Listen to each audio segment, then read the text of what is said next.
Tricks ತರುಶ್ರೀ class. ಇವತ್ತಿನ ಕ್ಲಾಸಲ್ಲಿ ದಕ್ಷಿಣ ಭಾರತದ ಪ್ರಾಚೀನ ರಾಜವಂಶಗಳನ್ನು ನೋಡ್ತಾ ಹೋಗೋಣ. ಇದು ಕಾಂಪಿಟೇಟಿವ್ ಎಕ್ಸಾಮ್ಸ್ಗೆ ಅತ್ಯಂತ ಇಂಪಾರ್ಟೆಂಟ್ ಆಗಿರುವಂತಹ ಟಾಪಿಕ್. ಇಲ್ಲಿ ಏನು ಸ್ಟಡಿ ಮಾಡ್ತೀವಿ ಅಂತಂದರೆ, ದಕ್ಷಿಣ ಭಾರತದಲ್ಲಿ ಪ್ರಾಚೀನ ಅರಸು ಮನೆತನಗಳು ಯಾವೆಲ್ಲ ರೀತಿ ನಮಗೆ ಕೊಡುಗೆಗಳನ್ನು ನೀಡಿದ್ದಾರೆ, ಯಾರೆಲ್ಲ ರಾಜರುಗಳು ಸಾಮ್ರಾಜ್ಯವನ್ನು ಆಳಿದ್ದಾರೆ, ಅವರು ಶಿಲ್ಪಕಲೆ, ಅವರು ಸಾಹಿತ್ಯ ಕ್ಷೇತ್ರಕ್ಕೆ ಕೊಟ್ಟಿರುವಂತಹ ಕೊಡುಗೆಗಳು, ಅವರ ಗ್ರಾಮಾಡಳಿತ ಪದ್ಧತಿಯನ್ನು ಒನ್ ಬೈ ಒನ್ ಸ್ಟಡಿ ಮಾಡ್ತಾ ಹೋಗೋಣ. ಮೇಯ್ನಾಗಿ ದಕ್ಷಿಣ ಭಾರತದಲ್ಲಿ ಆಳ್ವಿಕೆ ನಡೆಸಿದಂತಹ ರಾಜಮನೆತನಗಳು ಯಾವುದು ಅಂತಂದರೆ, ಶಾತವಾಹನರು, ಕದಂಬರು, ಗಂಗರು, ಬಾದಾಮಿಯ ಚಾಲುಕ್ಯರು, ಕಂಚಿಯ ಪಲ್ಲವರು, ರಾಷ್ಟ್ರಕೂಟ ಹಾಗೂ ಕಲ್ಯಾಣಿ ಚಾಲುಕ್ಯರು. ಈ ರೀತಿ ಒಂದೊಂದೇ ಮನೆತನಗಳ ಒಂದು ಸಾಧನೆಗಳನ್ನು, ಅವರು ಕೊಟ್ಟಂತಹ ಕೊಡುಗೆಗಳನ್ನು ನೋಡ್ತಾ ಹೋಗೋಣ. ಮೊಟ್ಟ ಮೊದಲನೇದಾಗಿ ಇಲ್ಲಿ ಸಂಗಮ್ ಸಾಹಿತ್ಯ ಅಥವಾ ಸಂಗಮ್ ಯುಗ ಅಂತ ಕೊಟ್ಟಿದ್ದಾರೆ. ಏನಿದೆ ಇದರೊಳಗೆ ಸಂಗಮ್ ಯುಗದಲ್ಲಿ ಅಂತ ನೋಡೋಣ. ಕಣ್ಣಗಿ ಶಿಲಪ್ಪದಿಗಾರಂ ಎಂಬ ಪ್ರಾಚೀನ ತಮಿಳ್ ಮಹಾಕಾವ್ಯದ ಕಥಾನಾಯಕಿ. ಈ ಶಿಲಪ್ಪದಿಗಾರಂ ಅನ್ನುವಂಥದ್ದು ಒಂದು ತಮಿಳ್ ಮಹಾಕಾವ್ಯ, ತುಂಬ ಫೇಮಸ್ ಆಗಿರುವಂತಹ ತಮಿಳ್ ಮಹಾಕಾವ್ಯ. ಯಾವುದು? ಶಿಲಪ್ಪದಿಗಾರಂ. ಅದನ್ನು ಅದರಲ್ಲಿರುವಂತಹ ಕಥಾನಾಯಕಿ ಹೆಸರು ಕಣ್ಣಗಿ ಅಂತ ಹೇಳಿ. ಇದನ್ನು ಕೇಳ್ತಾರೆ ಎಕ್ಸಾಮಲ್ಲಿ. ಶಿಲಪ್ಪದಿಗಾರಂ ಯಾವ ಸಾಹಿತ್ಯ, ಯಾವ ಕಾಲದಲ್ಲಿ ಬರೆದಂತಹ ಸಾಹಿತ್ಯ ಅಂತ. ಈ ಮಹಾಕಾವ್ಯವು ಭಾರತದ ಅತ್ಯುತ್ತಮ ಸಾಹಿತ್ಯ ಕೃತಿಗಳಲ್ಲಿ ಒಂದಾಗಿತ್ತು.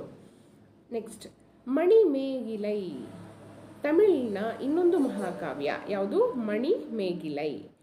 ಅದರ ಕಥಾನಾಯಕಿನೂ ಕೂಡ ನೆನ್ಪಿಟ್ಕೊಳ್ಬೇಕು, ಈಸಿ. ಮಣಿಮೇಗಲೆ ಅದರ ಮಹಾಕಾವ್ಯದ ಹೆಸರು ಮಣಿಮೇಗಿಲೈ. ಅವಳು ಕೋವಲನ್ ಮತ್ತು ಅವನ ದಾಸಿಯಾದ ಮಾಧವಿಯ ಮಗಳು. ಮಾಧವಿ ಹಾಗೂ ಕೋವಲನ್ನ ಮಗಳಾಗಿರ್ತಾಳೆ. ಅವಳೇ ಮುಂದೆ ಬೌದ್ಧ ಸನ್ಯಾಸಿನಿಯಾಗಿ ದೇಶದ ನಾನಾ ಭಾಗಗಳಲ್ಲಿ ಸಂಚರಿಸಿ ಬಡವರ ಹಸಿವು ಹಾಗೂ ರೋಗ ರುಜಿನಗಳನ್ನು ನಿವಾರಣೆ ಮಾಡ್ತಾಳೆ. ಯಾರು? ಮಣಿಮೇಗಲೆ. ಶಿಲಪ್ಪದಿಗಾರಂ ಒಂದು ಪ್ರಾಚೀನ ಮಹಾಕಾವ್ಯ, ಫಸ್ಟು ನಾವು ಹೇಳಿದ್ವಲ್ಲ ಅದು. ಮತ್ತು ಎರಡನೇದು ಮಣಿಮೇಗಲೈ. ಈ ಎರಡೂ ಕೂಡ ಏನು, ತಮಿಳಿನಲ್ಲಿರುವಂತಹ ಜನಪ್ರಿಯ ಮಹಾಕಾವ್ಯಗಳು. ಅದೇ ತಿರುಕ್ಕುರಳ್, ಅದರ ರಚನಾಕಾರ ತಿರುವುಳ್ಳವರ್. ಇದು ಇಂಪಾರ್ಟೆಂಟ್. ತಿರುಕ್ಕುರಳ್ನ ರಚನಾಕಾರ ಯಾರು ಅಂತ ಮ್ಯಾಚ್ ದ ಫಾಲೋಯಿಂಗಲ್ಲಿ ಕೊಟ್ಬಿಡ್ತಾರೆ. ಈ ಕಡೆ ತಿರುಕ್ಕುರಳ್ ಇರುತ್ತೆ, ಆ ಕಡೆ ತಿರುವುಳ್ಳುವರು ಇರುತ್ತೆ. ಅದನ್ನು ನೀವು ಮ್ಯಾಚ್ ಮಾಡಬೇಕು. ಅವರು ಸಂಗಮ್ ಯುಗದ ಅತ್ಯಂತ ಮಹತ್ವದ ಕವಿಯಾಗಿದ್ದಾರೆ. ಇಲ್ಲಿ ಕೊಟ್ಟಿದ್ದಾರೆ ನೋಡಿ, ಇವರು ಮಹಾಕವಿ ತಿರುವಳ್ಳುವರ್. ಏನನ್ನು ಬರೀತಾರೆ ಅವರು? ತಿರುಕ್ಕುರಳನ್ನು ಬರೀತಾರೆ. ತಿರು ಅಂತಂದರೆ ಶ್ರೀ, ಕುರುಳ್ ಎಂಬುದರ ಅರ್ಥ ಚಿಕ್ಕದು ಅಂತ. ಕುರುಳ್ ಕೇವಲ 1.5 ಸಾಲಿನ ಪದ್ಯ, ಅಂದರೆ ತುಂಬ ಚಿಕ್ಕವಾದಂತಹ ಪದ್ಯ. ಆದರೂ ಅದರಲ್ಲಿ ಇರ್ತಕ್ಕಂತಹ ಅರ್ಥ ಏನಿದೆ ಅದು ತುಂಬ ದೊಡ್ಡದು. ಕುರುಳ್ ಕುರಿತು ಸಾಸಿವೆಯನ್ನು ಕೊರೆದು ಟೊಳ್ಳು ಮಾಡಿ ಅದರೊಳಗೆ ಸಪ್ತ ಸಾಗರಗಳನ್ನು ಅಡಗಿಸಿದಂತೆ ಎಂದು ಹೇಳಲಾಗಿದೆ. ಅಂದರೆ ಅಷ್ಟು ಅಗಾಧವಾದ ಜ್ಞಾನ ಆ 1-2 ಸಾಲಿನಲ್ಲೇ ಹೇಳುವಂಥದ್ದು. ಸಾಸಿವೆ ಎಷ್ಟು ಚಿಕ್ಕದಲ್ವಾ, ಅದರೊಳಗೆ ಸಪ್ತಸಾಗರ 7 ಸಮುದ್ರವನ್ನು ಸೇರಿಸಿದಾಗ ಸಿಗುವಂತಹ ಜ್ಞಾನ ಭಂಡಾರ ಆ ಪದಗಳಲ್ಲಿ ಇದ್ವು ಅಂತ ವರ್ಣನೆ. ಶಿಲಪ್ಪದಿಗಾರಂ, ಮಣಿಮೇಗಿಲೈ ಮತ್ತು ತಿರುಕ್ಕುರಳ್ ಪ್ರಾಚೀನ ಕಾಲಕ್ಕೆ ಸೇರಿದ ಇನ್ನೂ ಕೆಲವು ಸಾಹಿತ್ಯ ಕೃತಿಗಳು. ಇವನ್ನೆಲ್ಲ ಒಟ್ಟಾಗಿ ನಾವು ಏನಂತ ಕರಿತಿದ್ವಿ ಅಂತಂದರೆ ಸಂಗಮ್ ಸಾಹಿತ್ಯ ಅಂತ ಕರಿತೀವಿ. ಮಧುರೆಯ ಪಾಂಡ್ಯ ದೊರೆಗಳು ತಮ್ಮ ರಾಜಧಾನಿ ಮಧುರೆಯಲ್ಲಿ ತಮಿಳು ಸಾಹಿತ್ಯ ಸಂಘ ಸ್ಥಾಪಿಸಿ ಕವಿಗಳಿಗೆ ಆಶ್ರಯವನ್ನು ಕೊಟ್ಟಿದ್ದರು. ಯಾರು? ಮಧುರೆಯ ಪಾಂಡ್ಯರು. ಕವಿಗಳು ತಮ್ಮ ಕೃತಿಗಳನ್ನು ಪರಿಶೀಲನೆಗಾಗಿ ಸಂಘಕ್ಕೆ ಒಪ್ಪಿಸುವ ಪರಿಪಾಠವಿತ್ತು. ಸಂಗಮ್ ಸಾಹಿತ್ಯ ರಚನೆ ಸುಮಾರು 5 ಶತಮಾನಗಳ ಕಾಲ ಮುಂದುವರಿಯಿತು. ಈ ಕಾಲಾವಧಿಯನ್ನು ಸಂಗಮ್ ಯುಗ ಅಂತ ಕರಿತೀವಿ. ಸಂಗಮ್ ಸಾಹಿತ್ಯ ಕೃತಿಗಳಲ್ಲಿ ಅಂದಿನ ಅರಸು ಮನೆತನಗಳಾದ ಚೋಳ, ಚೇರ ಮತ್ತು ಪಾಂಡ್ಯ ರಾಜ್ಯರ ಆಳ್ವಿಕೆ ಮತ್ತು ಆ ಕಾಲದ ಜನಜೀವನದ ವರ್ಣನೆ ಇದೆ. ಇಲ್ಲಿ ಸಂಗಮ್ ಯುಗದಲ್ಲಿ ಯಾರೆಲ್ಲ ಬರ್ತಾರೆ ಅಂತಂದರೆ, ಚೋಳರು ಬರ್ತಾರೆ, ಚೇರರು ಬರ್ತಾರೆ, ಮತ್ತು ಪಾಂಡ್ಯರು ತಮ್ಮ ಆಳ್ವಿಕೆಯನ್ನು ನಡೆಸಿ ಹೋದಂಥದ್ದು. ಇವರೆಲ್ಲರೂ ಕೂಡ ಸಂಗಮ್ ಸಾಹಿತ್ಯಕ್ಕೆ ತಮ್ಮದೇ ಆದಂತಹ ಕೊಡುಗೆಯನ್ನು ನೀಡಲಿಕ್ಕೆ ಪ್ರೋತ್ಸಾಹವನ್ನು ಮಾಡಿದಂಥವರು. ಇಲ್ಲಿ ರಾಜಮನೆತನಗಳನ್ನು ಕೊಟ್ಟಿದ್ದಾರೆ. ರಾಜಮನೆತನಗಳು, ರಾಜಧಾನಿ ಹಾಗೂ ಪ್ರಮುಖ ರಾಜರು. ಇದು ತುಂಬ ಇಂಪಾರ್ಟೆಂಟ್, ನೋಟ್ ಮಾಡ್ಕೊಂಬಿಡಿ ನಿಮ್ಮ ನೋಟ್ಸಲ್ಲಿ. ಶಾತವಾಹನ ರಾಜ ಮನೆತನದ ರಾಜಧಾನಿ ಮಹಾರಾಷ್ಟ್ರದ ಪೈಠಾನ. ಪ್ರಮುಖ ರಾಜ ಯಾರಪ್ಪ ಅಂತಂದರೆ ಗೌತಮಿ ಪುತ್ರ ಶಾತಕರ್ಣಿ. ಕದಂಬರ ರಾಜಧಾನಿ ಬನವಾಸಿ. ಪ್ರಮುಖ ರಾಜ ಮಯೂರವರ್ಮ. ಗಂಗರು, ಗಂಗರ ರಾಜಧಾನಿ ತಲಕಾಡು, ತಲಕಾಡಿನ ಪ್ರಮುಖ ರಾಜ ದುರ್ವಿನೀತ. ಚಾಲುಕ್ಯರು, ಅವರ ರಾಜಧಾನಿ ಬಾದಾಮಿ, ಪ್ರಮುಖ ರಾಜ ಇಮ್ಮಡಿ ಪುಲಕೇಶಿ. ಪಲ್ಲವರು, ರಾಜಧಾನಿ ಕಂಚಿ, ಪ್ರಮುಖ ರಾಜ ನರಸಿಂಹವರ್ಮ. ರಾಷ್ಟ್ರಕೂಟರು, ರಾಜಧಾನಿ ಮಾನ್ಯಖೇಡ, ಅಮೋಘ ವರ್ಷ ನೃಪತುಂಗ ಏನಾಗಿರ್ತಾನೆ, ಪ್ರಮುಖ ರಾಜನಾಗಿದ್ದ.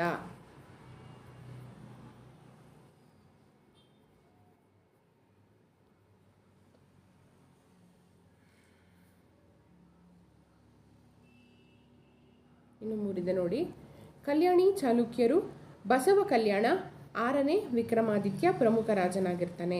ಹೊಯ್ಸಳರು, ರಾಜಧಾನಿ ದ್ವಾರಸಮುದ್ರ, ಪ್ರಮುಖ ರಾಜ ವಿಷ್ಣುವರ್ಧನ. ಚೋಳರು, ತಮಿಳುನಾಡಿನ ತಾಂಜಾವೂರು, ರಾಜರಾಜ ಚೋಳ.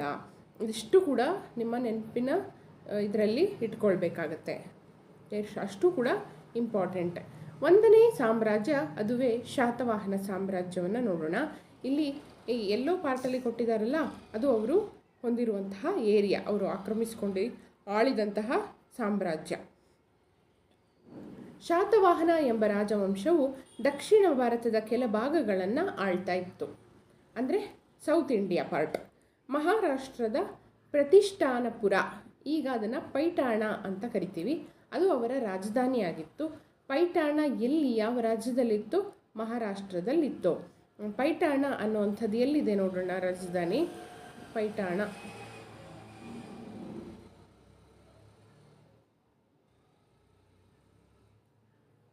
ನೋಡಿ, ಈ ಮಧ್ಯಭಾಗದಲ್ಲಿ ಕಾಣ್ತಾ ಇದೆಯಾ ಪ್ರತಿಷ್ಠಾನಪುರ ಅಂತ. ಆ ಪ್ರತಿಷ್ಠಾನಪುರವನ್ನು ಈಗಿಲ್ಲಿ ಈಗ ಪೈಠಾಣ ಅಂತ ಕರಿತೀವಿ, ಅದು ಮಹಾರಾಷ್ಟ್ರ ರಾಜ್ಯದಲ್ಲಿರುವಂಥದ್ದು. ಅದನ್ನು ಏನಾಗಿ ರಾಜಧಾನಿಯನ್ನಾಗಿ ಮಾಡಿಕೊಂಡು ಶಾತವಾಹನರು ಆಳ್ವಿಕೆಯನ್ನು ನಡೆಸಿದರು. ಆಲ್ಮೋಸ್ಟ್ ಸೆಂಟ್ರಲ್ ಇದೆ ಅಲ್ವಾ, ಅವರ ಸಾಮ್ರಾಜ್ಯದ ಆಲ್ಮೋಸ್ಟ್ ಸೆಂಟ್ರಲ್ ಇದೆ. ನೆಕ್ಸ್ಟ್, ಪ್ರಮುಖ ರಾಜ ಯಾರು? ಗೌತಮೀಪುತ್ರ ಶಾತಕರ್ಣಿ. ಇವನು ಏನು ಮಾಡ್ದ ಅಂತಂದರೆ, ಶಕ, ಯವನ, ಪಹಲವ ಎಂಬ ವಿದೇಶಿ ರಾಜಮನೆತನಗಳನ್ನು ಸೋಲಿಸ್ತಾನೆ. ಶಕರ ನಹಪಾಣನ ನಾಣ್ಯಗಳ ಮೇಲೆ ತನ್ನ ಹೆಸರನ್ನು ಮರುಮುದ್ರಿಸುತ್ತಾನೆ. ಅಂದರೆ ಶಕರ ಏನು ನಾಣ್ಯ ಇರುತ್ತಲ್ಲ, ಅವರ ನಾಣ್ಯದ ಹೆಸರುಗಳನ್ನು ಅಳಿಸಿ ತನ್ನ ಹೆಸರುಗಳನ್ನು ಮರುಮುದ್ರಣ ಮಾಡಿಸ್ತಾನೆ, ಅಂದರೆ ಅಚ್ಚೆ ಹಾಕಿಸ್ತಾನೆ. ಕೊಂಕಣ, ಸೌರಾಷ್ಟ್ರ, ಮಾಳ್ವ, ಬೀರಾರ್ ಮೊದಲಾದ ಪ್ರದೇಶಗಳಲ್ಲಿ ಅವನ ರಾಜ್ಯ ವಿಸ್ತರಣೆ ಆಗಿತ್ತು. ಅವನು ತ್ರಿಸಮುದ್ರ ತೋಯ ಪೀತವಾಹನ, 3 ಸಮುದ್ರಗಳ ನೀರು ಕುಡಿದ ಕುದುರೆಗಳನ್ನು ವಾಹನವಾಗಿ ಉಳ್ಳವನು. ಇದು ವೆರಿ ವೆರಿ ಇಂಪಾರ್ಟೆಂಟ್. ತ್ರಿಸಮುದ್ರ ತೋಯ ಪೀತವಾಹನ ಅನ್ನುವಂತಹ ಬಿರುದು ಯಾವ ರಾಜನಿಗಿತ್ತು ಅಂತ ಕೇಳ್ತಾರೆ. ಅಮೋಘ ವರ್ಷ ನೃಪತುಂಗ. 3 ಸಮುದ್ರಗಳ ನೀರನ್ನು ಅವನ ಕುದುರೆ ಕುಡಿದಿತ್ತಂತೆ, ಹಾಗಾಗಿ ಈ ಬಿರುದು ಬಂದಿತ್ತು.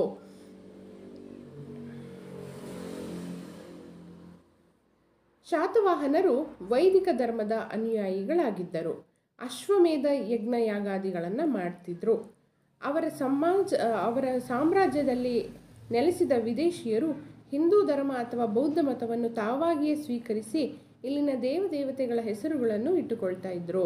ಶಿವ ಮತ್ತು ವಿಷ್ಣುವನ್ನು ಪೂಜಿಸುತ್ತಿದ್ದರು. ಸಮಾಜದಲ್ಲಿ ಒಂದಾಗಿ ಬಾಳ್ವೆಯನ್ನು ನಡೆಸ್ತಾ ಇದ್ದರು. ಬಹಳ ಸ್ತ್ರೀಯರಿಗೆ ಗೌರವವನ್ನು ಕೊಡ್ತಾ ಇದ್ದರು. ನೆಕ್ಸ್ಟ್, ಸಾಹಿತ್ಯ ಮತ್ತು ಶಿಕ್ಷಣವನ್ನು ನೋಡೋಣ. ಪ್ರಾಕೃತ ಭಾಷೆಯು ಶಾತವಾಹನರ ಆಡಳಿತ ಭಾಷೆಯಾಗಿತ್ತು. ಇದು ಇಂಪಾರ್ಟೆಂಟ್, ನೋಟ್ ಮಾಡ್ಕೊಳ್ಳಿ. ಯಾವ ಭಾಷೆ ಶಾತವಾಹನರ ಆಡಳಿತ ಭಾಷೆಯಾಗಿತ್ತು ಅಂತ ಕೇಳ್ತಾರೆ. ಆಗೇನು ಹೇಳ್ತೀರಾ? ಪ್ರಾಕೃತ. ಅವರ ಶಾಸನಗಳು ಕೂಡ ಏನು? ಪ್ರಾಕೃತ ಭಾಷೆ ಹಾಗೂ ಬ್ರಾಹ್ಮಿ ಲಿಪಿಯಲ್ಲಿ ಇರುವಂಥದ್ದು. ಅವರ ಶಾಸನಗಳು ಯಾವುದರಲ್ಲಿದೆ? ಪ್ರಾಕೃತ ಭಾಷೆ ಹಾಗೂ ಬ್ರಾಹ್ಮಿ ಲಿಪಿಯಲ್ಲಿ ಇರುವಂಥದ್ದು. ಹಾಲ ಅನ್ನುವಂತಹ ರಾಜ ಏನು ಮಾಡ್ತಾನೆ, ಅವನೇ ಸ್ವತಃ ಒಂದು ಕೃತಿಯನ್ನು ರಚನೆ ಮಾಡ್ತಾರೆ. ಅದರ ಹೆಸರು ಗಾಥಾ ಸಪ್ತಶತಿ ಅಂತ. ಅದನ್ನು ಎಗೇನ್ ಪ್ರಾಕೃತ ಭಾಷೆಯಲ್ಲಿಯೇ ಅವರು ರಚನೆಯನ್ನು ಮಾಡಿರುವಂಥದ್ದು. ಒಡ್ಡ ಕತೆ ಅಂತ ಗುಣಾಢ್ಯನು ರಚನೆ ಮಾಡ್ತಾನೆ. ಇಂಪಾರ್ಟೆಂಟ್, ಗುಣಾಢ್ಯನ ಒಡ್ಡ ಕತೆ. ನೆಕ್ಸ್ಟ್, ಸರ್ವಧರ್ಮನು ಕಾತಂತ್ರ ವ್ಯಾಕರಣ ಅನ್ನೋ ಕೃತಿಯನ್ನು ಬರೀತಾನೆ. ಇದು ಇಂಪಾರ್ಟೆಂಟ್. ಸರ್ವವರ್ಮ ಏನು ಬರೀತಾನೆ? ಕಾತಂತ್ರ ವ್ಯಾಕರಣವನ್ನು ಬರೀತಾನೆ. ಶಿಕ್ಷಣಕ್ಕಾಗಿ ಅಗ್ರಹಾರಗಳನ್ನು ಸ್ಥಾಪನೆ ಮಾಡ್ತಾರೆ. ಅವುಗಳಲ್ಲಿ ಶಿವಮೊಗ್ಗ ಜಿಲ್ಲೆಯ ತಾಳಗುಂದ ಪ್ರಮುಖ ಶಿಕ್ಷಣ ಕೇಂದ್ರವಾಗಿತ್ತು. ತಾಳಗುಂದ ಅನ್ನೋ ಜಾಗದಲ್ಲಿ ಒಂದು ಅಗ್ರಹಾರವನ್ನು ಸ್ಥಾಪನೆ ಮಾಡ್ತಾರೆ. ಅಗ್ರಹಾರ ಅಂತಂದರೆ ಅದೊಂದು ಏರಿಯಾ, ಅದು ಏನಕ್ಕೆ ಪರ್ಟಿಕ್ಯುಲರ್ಲಿ ಅಲ್ಲಿ ಶಿಕ್ಷಣವನ್ನು ಪಡೀಲಿಕ್ಕೆ ಮಾಡಿರ್ತಕ್ಕಂತಹ ಒಂದು ನಗರ. ವಾಸ್ತುಶಿಲ್ಪಕ್ಕೆ ಏನೆಲ್ಲ ಕೊಡುಗೆಗಳನ್ನು ಕೊಟ್ಟಿದ್ದಾರೆ ನೋಡೋಣ. ಬೌದ್ಧ ರಚನೆಗಳನ್ನು ಮಾಡ್ತಾರೆ, ಅಂದರೆ ಚೈತ್ಯ, ವಿಹಾರ ಮತ್ತು ಸ್ತೂಪಗಳು ಅಂತ. ಚೈತ್ಯ ಅಂದರೆ ಏನು ಅಂತಂದರೆ, ಚೈತ್ಯ ಅಂತಂದರೆ ಅದು ಅವರ ಪ್ರಾರ್ಥನಾ ಮಂದಿರ, ಅಲ್ಲಿ ಪ್ರಾರ್ಥನೆಯನ್ನು ಸಲ್ಲಿಸುವಂಥದ್ದು. ಇದು ವಿಹಾರ ಅಂತಂದರೆ ಅವರು ಎಲ್ಲಿ ವಿಶ್ರಾಂತಿಯನ್ನು ತಗೊಳ್ತಾ ಇದ್ರು ಅದನ್ನು ವಿಹಾರ ಅಂತ ಕರಿತೀವಿ. ಅವರು ಭಾರೀ ಬಂಡೆಗಳನ್ನು ಕೊರೆದು, ಕಲ್ಲು ಬಂಡೆಗಳನ್ನು ಕೊರೆದು ಅವ್ರೇನು ಮಾಡ್ತಿದ್ರು, ಚೈತ್ಯ ಮತ್ತು ವಿಹಾರಗಳನ್ನು ರಚನೆ ಮಾಡ್ತಾಯಿದ್ರು. ಮಹಾರಾಷ್ಟ್ರದ ಕಾರ್ಲೆ ಅನ್ನೋ ಸ್ಥಳದಲ್ಲಿ ಏನಿದೆ, ಒಂದು ದೊಡ್ಡ ಗಾತ್ರದ ಚೈತ್ಯಾಲಯ ಇದೆ. ಅದು ತುಂಬ ಸುಂದರವಾಗಿದೆ. ಕನ್ನೇರಿ ಎಂಬಲ್ಲಿರುವ ಚೈತ್ಯವು ಪ್ರಸಿದ್ಧವಾಗಿದೆ. ಚೈತ್ಯಗಳ ಪಕ್ಕದಲ್ಲಿ ಬಂಡೆಗಳನ್ನು ಕೊರೆದು ಮಾಡಿದ ವಿಹಾರಗಳಿವೆ. ಆಂಧ್ರ ಪ್ರದೇಶದ ಅಮರಾವತಿಯ ಅಮೃತಶಿಲೆಯ ಸ್ತೂಪವು ಕಲಾತ್ಮಕವಾಗಿದೆ. ಕರ್ನಾಟಕದಲ್ಲಿ ಶಾತವಾಹನರ ರಚನೆಗಳ ಅವಶೇಷಗಳನ್ನು ಕಲಬುರಗಿ ಜಿಲ್ಲೆಯ ಸನ್ನತಿ ಮತ್ತು ಉತ್ತರ ಕನ್ನಡ ಜಿಲ್ಲೆಯ ಬನವಾಸಿಯಲ್ಲಿ ಕಾಣಬಹುದು. ಕರ್ನಾಟಕದಲ್ಲಿ ಎಲ್ಲೆಲ್ಲಿದೆ ಅವರ ಕುರುಹುಗಳು ಅಂತಂದರೆ ಕಲಬುರಗಿ ಜಿಲ್ಲೆಯ ಸನ್ನತಿ ಹಾಗೂ ಉತ್ತರ ಕನ್ನಡ ಜಿಲ್ಲೆಯ ಬನವಾಸಿಯಲ್ಲಿ ಕಾಣುತ್ತೆ. ಶಾತವಾಹನರ ಸಾವಿರಾರು ನಾಣ್ಯಗಳು ಕೂಡ ದೊರಕಿದೆ.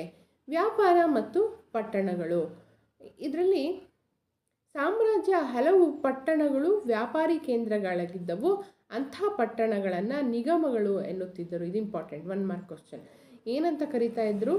ವ್ಯಾಪಾರ ಕೇಂದ್ರಗಳನ್ನು ನಿಗಮಗಳು ಅಂತ ಕರಿತಾ ಇದ್ರು ಶಾತವಾಹನರ ಕಾಲದಲ್ಲಿ. ಇಲ್ಲಿ ಆಗಲೇ ಹೇಳಿದ್ನಲ್ಲ, ಕಾರ್ಲೆಯ ಚೈತ್ಯ ಮಹಾರಾಷ್ಟ್ರದಲ್ಲಿರುವಂಥದ್ದು. ಇಲ್ಲಿ ಅಮರಾವತಿಯ ಸ್ತೂಪದ ಒಂದು ಮಾದರಿಯನ್ನು ನೋಡ್ಬೋದು. ಸ್ತೂಪ ಅಂದರೆ ಈ ರೀತಿ ಬಂಡೆಗಳನ್ನು ಕೊರೆದು ಈ ರೀತಿ ಸ್ತೂಪವನ್ನು ಮಾಡ್ತಿದ್ರು. ಮಹಾರಾಷ್ಟ್ರದ ಪೈಠಾಣ, ಕಾರ್ಲೆ, ಕನ್ಹೇರಿ, ಜುನ್ನಾರ್ ಮತ್ತು ನಾಸಿಕ್, ಆಂಧ್ರ ಪ್ರದೇಶದ ಧಾನ್ಯಕಟಕ್ ಮತ್ತು ಉತ್ತರ ಕನ್ನಡ ಜಿಲ್ಲೆಯ ಬನವಾಸಿ ಮುಂತಾದವುಗಳು ನಿಗಮಗಳಾಗಿದ್ದವು. ಪಟ್ಟಣಗಳಲ್ಲಿ ಶ್ರೇಣಿ ಎಂಬ ಸಂಘಗಳಿದ್ದವು. ಅಂದರೆ ವ್ಯಾಪಾರಿಗಳು ಹಾಗೂ ವಿವಿಧ ಕಸುಬುದಾರರು ತಮ್ಮ ಹಿತರಕ್ಷಣೆಗಾಗಿ ಕಟ್ಟಿಕೊಂಡಂತಹ ಸಂಘಗಳು. ವ್ಯಾಪಾರಿಗಳೇ ತಮ್ಮ ಒಂದು ಒಳ್ಳೆಯದಕ್ಕೋಸ್ಕರ ಕಟ್ಕೊಂಡಂತಹ ಸಂಘಗಳನ್ನ ಶ್ರೇಣಿ ಅಂತ ಕರಿತಾ ಇದ್ರು. ಅದರಲ್ಲಿ ಉದಾಹರಣೆಗೆ ಧಾನಿಕ ಶ್ರೇಣಿ ಅಂತ ಒಂದು ಬರುತ್ತೆ. ಅದು ಧಾನ್ಯ ವ್ಯಾಪಾರಿಗಳ ಸಂಘ ಆಗಿತ್ತು. ಬರೀ ಧಾನ್ಯ ಯಾರು ವ್ಯಾಪಾರ ಮಾಡ್ತಾರೆ ಅವರಿಗೊಂದು ಸಂಘ ಇತ್ತು, ಅದನ್ನು ಏನಂತ ಕರಿತಾ ಇದ್ರು? ಧಾನಿಕ ಶ್ರೇಣಿ. ಅದೇ ರೀತಿ ಮುಂತಾದ ಸಂಘಗಳು ಅಂದರೆ ಶ್ರೇಣಿಗಳು ಅವರು ಕಟ್ಕೊಂಡಿದ್ರು. ಶ್ರೇಣಿಗೊಬ್ಬ ಹಿರಿಯನಿದ್ದು ಅವನನ್ನು ಶ್ರೇಷ್ಠಿ ಅಥವಾ ಸೆಟ್ಟಿ ಅಂತ ಕರಿತಾ ಇದ್ರು. ಇಲ್ಲಿ ನೋಡ್ಬೋದು ನೀವು, ಇದು ಶಾತವಾಹನರ ಕಾಲದ ನಾಣ್ಯಗಳು. ಈಗ ನಾವು ಹೆಂಗೆ 50 ರೂಪಾಯಿ ನೋಟು, 10 ರೂಪಾಯಿ ನೋಟು, 100 ರೂಪಾಯಿ, 500 ರೂಪಾಯಿ, 2000 ರೂಪಾಯಿ ನೋಟ್ ಇದೆಯಲ್ವ, ಹಾಗೆ ಆಗಿನ ಕಾಲದಲ್ಲಿ ಚಲಾವಣೆಯಲ್ಲಿದ್ದಂತಹ ಕಾಯಿನ್ಸ್ ಇವು. ಶ್ರೇಣಿಗಳು ಆಧುನಿಕ ಬ್ಯಾಂಕ್ಗಳಂತೆ ಹಣಕಾಸು ವ್ಯವಹಾರ ನಡೆಸುತ್ತಿದ್ದರು. ಅವು ಕೈಗಾರಿಕೆ ಮತ್ತು ವಾಣಿಜ್ಯ ಚಟುವಟಿಕೆಗಳಿಗೆ ಕೂಡ ವಿಶೇಷ ಬೆಂಬಲ ನೀಡುತ್ತಿದ್ದರು. ಕಾರ್ಲಿಯ ಖ್ಯಾತ ಚೈತ್ಯವನ್ನು ಕಟ್ಟಿಸಿದವರು ಓರ್ವ ಶ್ರೇಷ್ಠಿಯಾಗಿದ್ದನು. ಸಾಮ್ರಾಜ್ಯದ ಪೂರ್ವ ಮತ್ತು ಪಶ್ಚಿಮ ಕರಾವಳಿಗಳ ಉದ್ದಕ್ಕೂ ಅನೇಕ ಬಂದರುಗಳಿದ್ದವು. ಬಂದರು ಅಂತಂದರೆ ಹಡಗು ತಾಣ. ಪಶ್ಚಿಮ ತೀರದಲ್ಲಿ ಬರುಕಚ್ಚ ಈಗಿನ ಬ್ರೋಚ್, ಮುಂಬೈ ಸಮೀಪದ ಸೋಪಾರ ಮತ್ತು ಕಲ್ಯಾಣ ಮುಖ್ಯ ಬಂದರುಗಳಾಗಿದ್ದವು. ಬಂದರುಗಳ ಹೆಸರನ್ನು ಕೊಟ್ಟಿದ್ದಾರೆ, ಇದನ್ನೇ ನೆನಪಿಟ್ಕೊಳ್ಳೋ ಅವಶ್ಯಕತೆ ಇಲ್ಲ.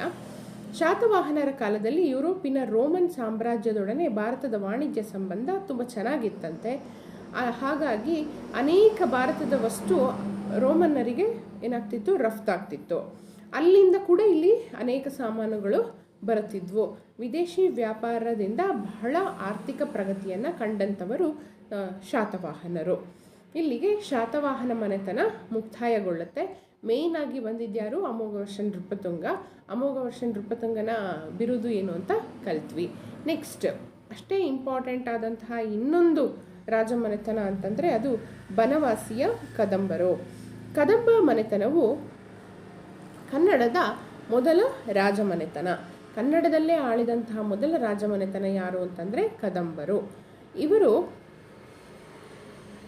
ಶಾತವಾಹನರು ಆದಮೇಲೆ ಅವರ ನಂತರ ಬಂದಂಥವರು ವಾಯುವ್ಯ ಕರ್ನಾಟಕದಲ್ಲಿ ಏಳಿಗೆಗೆ ಬಂದಂಥವರು. ಕದಂಬ ವಂಶದ ಸ್ಥಾಪಕ ಮತ್ತು ಪ್ರಸಿದ್ಧ ರಾಜ ಯಾರು ಅಂತ ಕೇಳ್ತಾರೆ, ನೆನ್ಪಿಟ್ಕೊಳ್ಳಿ, ಮಯೂರ ಶರ್ಮ. ಅವನ ಮನೆಯ ಬಳಿ ಕದಂಬ ವೃಕ್ಷವಿದ್ದ ಕಾರಣ ಅವನ ವಂಶ ಕದಂಬ ಎಂದಾಯಿತು. ಅಲ್ಲಿ ಕದಂಬ ವೃಕ್ಷ ಇತ್ತಂತೆ ಅವ್ರ ಮನೆ ಹತ್ರ, ಮಯೂರ ಶರ್ಮನ ಹತ್ರ. ಹಾಗಾಗಿ ರಾಜಧಾನಿ ಹೆಸರು ಕದಂಬ ಅಂತ ಬಂತು. ಇವರ ರಾಜಧಾನಿ ಯಾವುದಾಗಿತ್ತು? ಬನವಾಸಿ. ಬನವಾಸಿ ಯಾವ ಜಿಲ್ಲೆಯಲ್ಲಿದೆ? ಉತ್ತರ ಕನ್ನಡ ಜಿಲ್ಲೆ. ಹಾಗೂ ಅವರ ಲಾಂಛನ ಏನಾಗಿತ್ತು ಅಂತಂದರೆ ಸಿಂಹ ಆಗಿತ್ತು. ನೆಕ್ಸ್ಟ್, ಆಗಲೇ ಹೇಳಿದ್ರಿ ಮಯೂರ ಶರ್ಮ ಅಂತ, ಈಗ ಮಯೂರ ವರ್ಮ ಅಂತ ಹೆಡ್ಡಿಂಗ್ ಕೊಟ್ಟಿದ್ದಾರಲ್ಲ, ಯಾಕೆ ಆ ಹೆಸರು ಬದಲಾವಣೆ ಆಯಿತು ಮುಂದೆ ನೋಡೋಣ ಬನ್ನಿ. ಬ್ರಾಹ್ಮಣನಾದ ಮಯೂರ ವರ್ಮನು ವಿದ್ಯಾಭ್ಯಾಸಕ್ಕಾಗಿ ಕಂಚಿಗೆ ಹೋಗಿದ್ದಾಗ ಪಲ್ಲವರ ಅಶ್ವಸೇನಾಧಿಕಾರಿಯಿಂದ ಅವಮಾನಕ್ಕೆ ಒಳಗಾದನು. ಬ್ರಾಹ್ಮಣನಾಗಿದ್ದಂತಹ ಮಯೂರ ವರ್ಮನು ಕಂಚಿಗೆ ವಿದ್ಯಾಭ್ಯಾಸಕ್ಕೆ ಹೋಗ್ತಾನೆ. ಅಲ್ಲಿ ಆಳ್ವಿಕೆ ನಡೆಸ್ತಾ ಇದ್ದಂಥವರು ಪಲ್ಲವರು. ಪಲ್ಲವರ ಒಬ್ಬ ಸೇನಾನಿಯಿಂದ ಏನು ಮಾಡ್ತಾನೆ? ಅವಮಾನಕ್ಕೆ ಒಳಗಾಗ್ತಾನೆ. ಅವಮಾನ ಸಹಿಸದ ಮಯೂರ ವರ್ಮನು ಬ್ರಾಹ್ಮಣತ್ವವನ್ನು ತೊರೆದು ಕ್ಷತ್ರಿಯನಾಗಲು ಹೊರಟನು. ಅವನು ಅವಮಾನ ತಡಿಲಾರ್ದೆ ಏನು ಮಾಡ್ತಾನೆ? ಬ್ರಾಹ್ಮಣತ್ವವನ್ನು ತೊರೆದು ಕ್ಷತ್ರಿಯನಾಗ್ತಾನೆ. ಗುಡ್ಡಗಾಡಿನ ಜನರನ್ನು ಸಂಘಟಿಸಿ ಪಲ್ಲವರ ಮೇಲೆ ದಾಳಿ ನಡೆಸ್ತಾನೆ. ಅಂತಿಮವಾಗಿ ಪಲ್ಲವ ದೊರೆಯು ಅವನ ರಾಜತ್ವವನ್ನು ಒಪ್ಪಿ ಕರ್ನಾಟಕದ ಹಲವು ಪ್ರದೇಶಗಳನ್ನು ಮಯೂರವರ್ಮನಿಗೆ ವಹಿಸ್ತಾನೆ.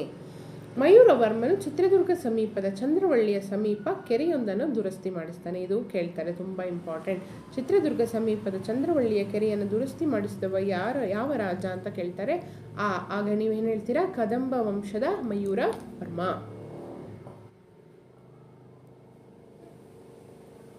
ಇಲ್ಲಿ ಪಿಂಕ್ ಪಾರ್ಟಲ್ಲಿ ಏನಿದೆಯಲ್ವಾ, ವಾಯುವ್ಯ ಭಾಗ, ಕರ್ನಾಟಕದ ವಾಯುವ್ಯ ಭಾಗ ಅಂತಂದರೆ ಇದು ಮೇಲಿನ ಪೋರ್ಷನ್.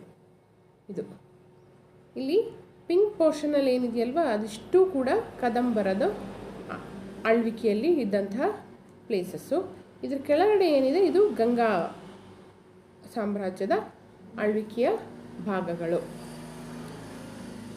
ಸೊ ಕದಂಬರ ಕಾಲದಲ್ಲಿ ಪ್ರಾಕೃತದ ಜೊತೆಗೆ ಸಂಸ್ಕೃತ ಮತ್ತು ಕನ್ನಡ ಭಾಷೆಯನ್ನು ಕೂಡ ಬಳಸಲಾಗ್ತಿತ್ತು. ಸಂಸ್ಕೃತ ಭಾಷೆಗೆ ಅತ್ಯಂತ ಹೆಚ್ಚಿನ ಮಾನ್ಯತೆಯನ್ನು ನೀಡಿದರು. ಶಿಕ್ಷಣದಲ್ಲಿ ಹೆಚ್ಚಾಗಿ ಸಂಸ್ಕೃತವನ್ನು ಬಳಕೆ ಮಾಡ್ತಿದ್ರು.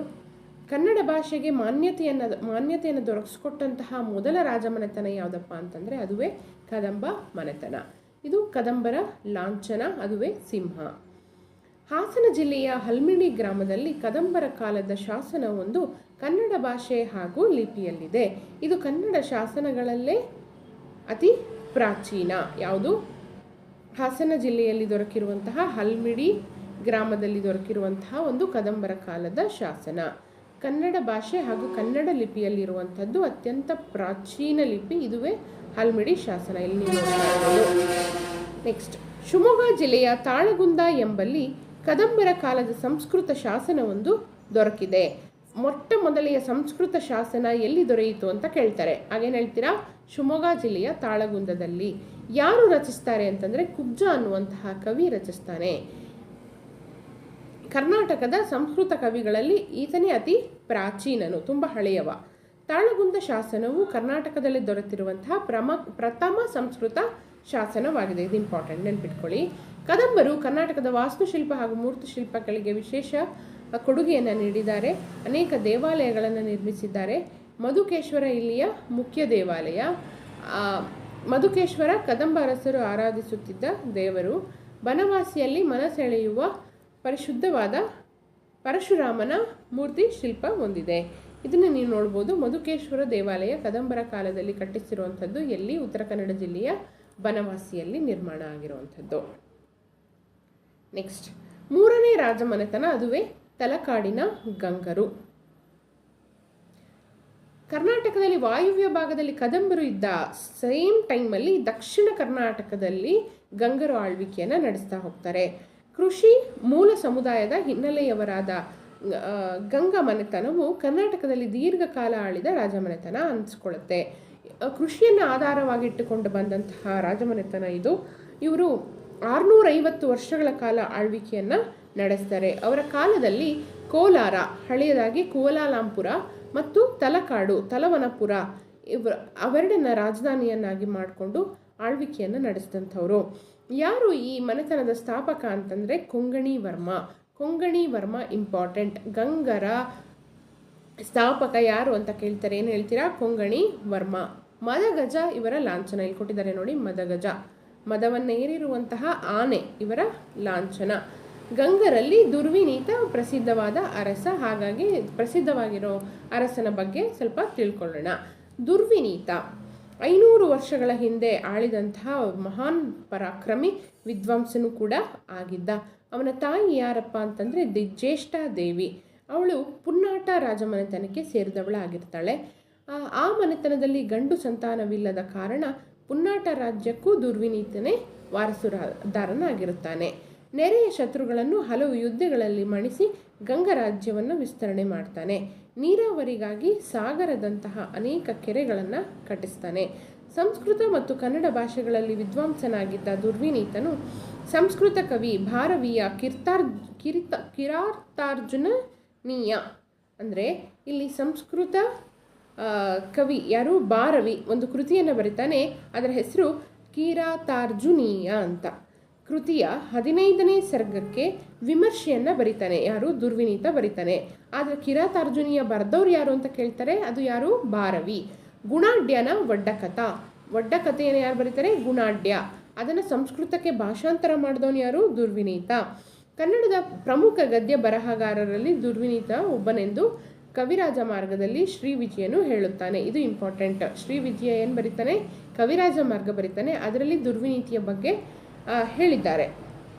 ಈ ಕವಿರಾಜ ಮಾರ್ಗ ಏನಿದೆ ಅದು ಕನ್ನಡದಲ್ಲಿ ದೊರೆತಂತಹ ಮೊಟ್ಟ ಮೊದಲ ಗ್ರಂಥ. ದುರ್ವಿನೀತನ ನಂತರ ಶ್ರೀ ಪುರುಷ ರಾಚಮಲ್ಲ ಆಡಳಿತವನ್ನು ನಡೆಸ್ತಾರೆ. ರಾಚಮಲ್ಲನ ಕಾಲದಲ್ಲಿ ಪ್ರಧಾನಿಯಾಗಿದ್ದಂತಹ ಚಾವುಂಡರಾಯ ಏನು ಮಾಡ್ತಾನೆ? ವಿಂಧ್ಯಗಿರಿ ಬೆಟ್ಟದ ಮೇಲೆ ನಿಂತಿರುವ ವಿಶ್ವ ಪ್ರಸಿದ್ಧ 58 ಅಡಿ ಗೊಮ್ಮಟೇಶ್ವರ ಮೂರ್ತಿಯನ್ನು ಹಾಸನ ಜಿಲ್ಲೆಯ ಶ್ರವಣಬೆಳಗೊಳದಲ್ಲಿ ನಿರ್ಮಾಣ ಮಾಡ್ತಾನೆ. ಯಾರು ಅಂತ ಕೇಳ್ತಾರೆ? ಯಾರು?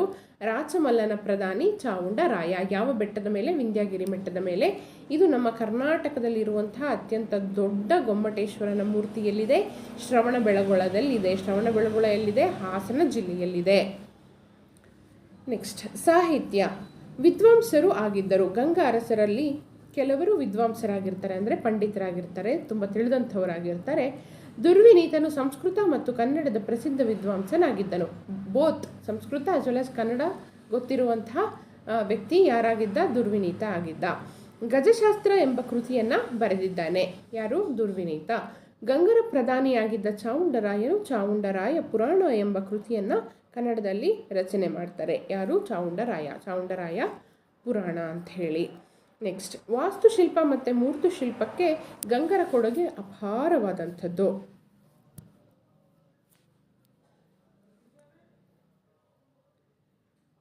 ಇಲ್ಲಿ ಒಂದು ಬೆಸ್ಟ್ ಉದಾಹರಣೆ ಅಂತಂದರೆ ಶ್ರವಣಬೆಳಗೊಳ 58 ಅಡಿ ಎತ್ತರದ ಏಕಶಿಲಾ ಗೊಮ್ಮಟೇಶ್ವರ ಮೂರ್ತಿ.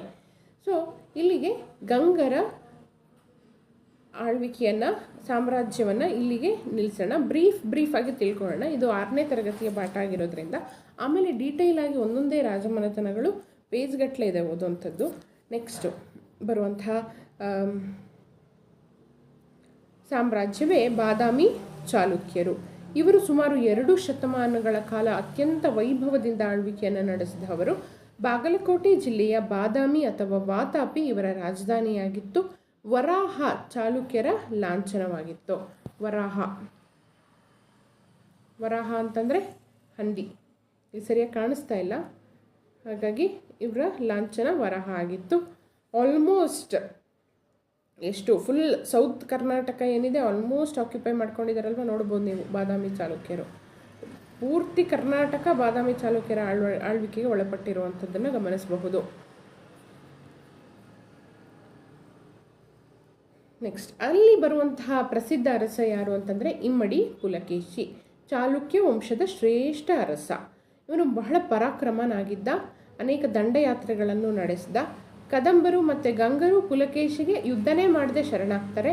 ಉತ್ತರ ಭಾರತದ ಸಾಮ್ರಾಟ ಹರ್ಷವರ್ಧನನ್ನು ಪುಲಕೇಶಿ ಏನು ಮಾಡ್ತಾನೆ ಅಂತಂದರೆ ನರ್ಮದಾ ತೀರದಲ್ಲಿ ನಡೆದ ಘೋರ ಸಂಗ್ರಾಮದಲ್ಲಿ ಸೋಲಿಸ್ತಾನೆ. ಈ ನಡುವೆ ಪೂರ್ವ ಪ್ರಾಂತಗಳಾದ ಕೋಸಲ ಮತ್ತು ಕಳಿಂಗ ದೇಶಗಳ ರಾಜರುಗಳು ಯುದ್ಧಗೈಯದೆ ಪುಲಕೇಶಿಗೆ ಶರಣಾಗ್ತಾರೆ. ದಕ್ಷಿಣ ಭಾರತದಲ್ಲಿ ಪುಲಕೇಶಿಯ ಕಂಚಿಯ ಪಲ್ಲವರನ್ನು ಸೋಲಿಸ್ತಾನೆ. ಅಲ್ಲಿಂದ ಕಾವೇರಿ ನದಿಯನ್ನು ದಾಟಿ ಚೋಳ, ಕೇರಳ ಮತ್ತು ಪಾಂಡ್ಯರನ್ನು ಒಲಿಸಿಕೊಳ್ತಾನೆ. ಹೀಗೆ 4 ದಿಕ್ಕಿಗಳಲ್ಲಿ ವಿಜಯ ಸಾಧಿಸಿದ ಪುಲಕೇಶಿ ವಾತಾಪಿಗೆ ಅಂದರೆ ಬಾದಾಮಿಗೆ ಮರಳುತ್ತಾನೆ. ಆತನ ಸಾಮ್ರಾಜ್ಯವು ಪಶ್ಚಿಮ ಸಮುದ್ರದಿಂದ ಪೂರ್ವ ಸಮುದ್ರದವರೆಗೆ ಹರಡಿತ್ತು. ಅಂದರೆ ಅಷ್ಟು ದೊಡ್ಡ ವಿಶಾಲವಾದ ಸಾಮ್ರಾಜ್ಯವನ್ನು ಕಟ್ಟಿದ್ದ. ಪುಲಕೇಶಿಯ ಕೀರ್ತಿಯು ಭಾರತದ ಹೊರಗೂ ವ್ಯಾಪಿಸಿತ್ತು. ಅಂದರೆ ಭಾರತ ಬಿಟ್ಟು ಬೇರೆ ದೇಶಗಳಲ್ಲಿಯೂ ಅವನ ಹೆಸರು ಫೇಮಸ್ ಆಗಿತ್ತು. ಅಷ್ಟು ಪರಾಕ್ರಮಿ ರಾಜ. ಅವನು ಪರ್ಷಿಯಾ ದೇಶದ ರಾಜನಾದ ಖುಸ್ರುವಿನಲ್ಲಿಗೆ ನಿಯೋಗವೊಂದನ್ನು ಕಳುಹಿಸಿ ಅಮೂಲ್ಯ ವಸ್ತುಗಳನ್ನು, ಒಂದು ಉತ್ತಮ ಆನೆಯನ್ನು ಉಡುಗೊರೆಯಾಗಿ ನೀಡಿದ್ದನು. ಎಲ್ಲಿಗೆ ಕಳಿಸಿದ್ದ? ತನ್ನ ರಾಯಭಾರಿಯನ್ನು ಪರ್ಷಿಯಾ ದೇಶಕ್ಕೆ ಕಳಿಸಿದ್ದ ವಿತ್ ಉಡುಗೊರೆ. ಖುಸ್ರುವು ಅಂದರೆ ರಾಜ ಖುಸ್ರುವಿನಲ್ಲಿಗೆ ತನ್ನ ನಿಯೋಗವನ್ನು ಕಳಿಸಿದ್ದ. ಖುಸ್ರು ಏನು ಮಾಡ್ತಾನಾಗ ಒಂದು ಮಿತ್ರ ನಿಯೋಗವನ್ನು ಪುಲಕೇಶಿಯ ಆಸ್ಥಾನಕ್ಕೆ ಕಳುಹಿಸ್ತಾನೆ. ಅಜಂತದ ಗುಹೆಯೊಂದನ್ನು ಖುಸ್ರುವು ಅವನ ರಾಣಿಯು ಪುಲಕೇಶಿಯ ರಾಯಭಾರಿಯನ್ನು ಸ್ವಾಗತಿಸುವ ವರ್ಣರಂಜಿತ ಭಿತ್ತಿ ಚಿತ್ರವಿದೆ. ಅಲ್ಲಿ ಒಂದು ಅಜಂತ ಗುಹೆಯನ್ನು ಖುಸ್ರು ಕಟ್ಟಿಸ್ತಾನೆ. ಅಲ್ಲಿ ಏನನ್ನು ಕೆತ್ತನೆ ಮಾಡ್ತಾನೆ ಅಂತಂದರೆ, ಖುಸ್ರು ಮತ್ತು ಆತನ ರಾಣಿ ಪುಲಕೇಶಿಯ ರಾಯಭಾರಿಯನ್ನು ಸ್ವಾಗತ ಮಾಡ್ತಿರುವಂಥ ಒಂದು ವರ್ಣರಂಜಿತ ಚಿತ್ರವನ್ನು ಮಾಡಿಸ್ತಾನೆ. ಚಾಳುಕ್ಯರ ಕಾಲದಲ್ಲಿ ವಾಸ್ತುಶಿಲ್ಪ ಬಹಳ ಮುಂದುವರೆದಿದೆ. ಬಾದಾಮಿ, ಐಹೊಳೆ, ಪಟ್ಟದಕಲ್ಲು, ಮಹಾಕೂಟ ಮತ್ತು ನಾಗರಾಳ ಎಂಬ ಸ್ಥಳಗಳಲ್ಲಿ ಅವರ ವಾಸ್ತುಶಿಲ್ಪವನ್ನು ಕಾಣಬಹುದು. ಅದರಲ್ಲಿ ಬಹಳ ಇಂಪಾರ್ಟೆಂಟ್ ಯಾವುದಪ್ಪ ಅಂತಂದರೆ ಐಹೊಳೆ ಮತ್ತು ಬಾದಾಮಿಯಲ್ಲಿ ಚಾಳುಕ್ಯರ ಕಾಲದ ಗುಹಾಲಯಗಳು. ಇದು ಬಾದಾಮಿಯ ಗುಹಾಲಯ. ಬಾದಾಮಿ ಚಾಲುಕ್ಯರು ಕಟ್ಟಿಸಿರುವಂಥದ್ದು, ಕಲ್ಲಲ್ಲೇ ಕೊರೆದು ಕಟ್ಟಿರುವಂಥದ್ದು, ನೋಡಲೇಬೇಕಾದಂಥ ಪ್ರೇಕ್ಷಣೀಯ ಸ್ಥಳ. ಐಹೊಳೆಯ ದೇವಾಲಯಗಳಲ್ಲಿ ಸೂರ್ಯ ಅಂದರೆ ಲಾರ್ಡ್ ಖಾನ್ ಟೆಂಪಲ್ ಅಂತ ಕರಿತೀವಿ, ಮೇಗುತಿ, ಕಾರ್ತಿಕೇಯ, ಹುಚ್ಚಿಮಲ್ಲಿ ಮತ್ತು ದುರ್ಗಾ ಮುಖ್ಯವಾದ ದೇವಾಲಯಗಳನ್ನು ನಾವು ಬಾದಾಮಿಯಲ್ಲಿ ನೋಡಬಹುದು. ಐಹೊಳೆಯನ್ನು ದೇವಾಲಯಗಳ ವಾಸ್ತುಶಿಲ್ಪದ ತೊಟ್ಟಿಲು ಅಂತಲೂ ಕರಿತೀವಿ. ಬಾದಾಮಿಯ ಗುಹಾಲಯದಲ್ಲಿರುವ ನಟರಾಜ ಮತ್ತು ವಿಷ್ಣುವಿನ ಉಬ್ಬು ಶಿಲ್ಪಗಳು ಅದ್ಭುತವಾಗಿದೆ. ಇಲ್ಲಿ ನೋಡ್ಬೋದು ನಟರಾಜ ಡ್ಯಾನ್ಸ್ ಮಾಡ್ತಾ ಇರೋದು. ಇದು ಬಾದಾಮಿಯ ಗುಹಾಲಯದಲ್ಲಿ ಕಾಣಿಸುವಂತಹ ಒಂದು ಅದ್ಭುತವಾದಂತಹ ವಾಸ್ತುಶಿಲ್ಪ. ಪಟ್ಟದಕಲ್ಲಿನ ದೇವಾಲಯಗಳಲ್ಲಿ ವಿರೂಪಾಕ್ಷ ದೇವಾಲಯವು ಅತ್ಯಂತ ಸುಂದರವಾಗಿರುವಂಥದ್ದು ಇದೆ. ವಿರೂಪಾಕ್ಷ ದೇವಾಲಯ ಎಲ್ಲಿದೆ? ಇದು ಪಟ್ಟದಕಲ್ಲಿನಲ್ಲಿ ನೀವು ನೋಡ್ಬೋದು, ಈಗಲೂ ನೋಡ್ಬೋದು. ಗಾತ್ರದಲ್ಲಿ ತುಂಬ ದೊಡ್ಡದಾಗಿರುವಂಥದ್ದು ಇದು ಪಟ್ಟದಕಲ್ಲು. ಇಡೀ ಪಟ್ಟದಕಲ್ಲೇ ಏನು ವಿಶ್ವ ಪಾರಂಪರಿಕ ಪಟ್ಟಿಗೆ ಸೇರಿರುವಂಥದ್ದು. ಮತ್ತು ಇಲ್ಲಿ ಶೇಷನಾಗನ ಮೇಲೆ ಆಸೀನನಾಗಿರುವಂತಹ ವಿಷ್ಣು, ಅಂದರೆ ಸರ್ಪದ ಮೇಲೆ ಆಸೀನನಾಗಿರುವಂತಹ ವಿಷ್ಣು ಬಾದಾಮಿ ಗುಹಾಲಯದಲ್ಲಿ ನೋಡಬಹುದಾಗಿದೆ.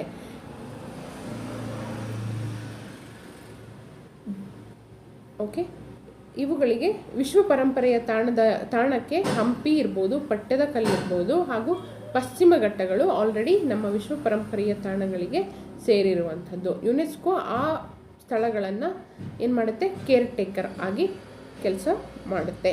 ಇನ್ನು ಮುಂದಿನ ನಮ್ಮ ವಿಡಿಯೋ ಕ್ಲಾಸಲ್ಲಿ ಕಂಚಿಯ ಪಲ್ಲವರಿಂದ ಕಂಟಿನ್ಯೂ ಮಾಡ್ತಾ ಹೋಗೋಣ. ಇಲ್ಲಿಗೆ ನನ್ನ ತರಗತಿಯನ್ನು ಮುಗಿಸ್ತಾ ಇದ್ದೇನೆ. ಧನ್ಯವಾದಗಳು.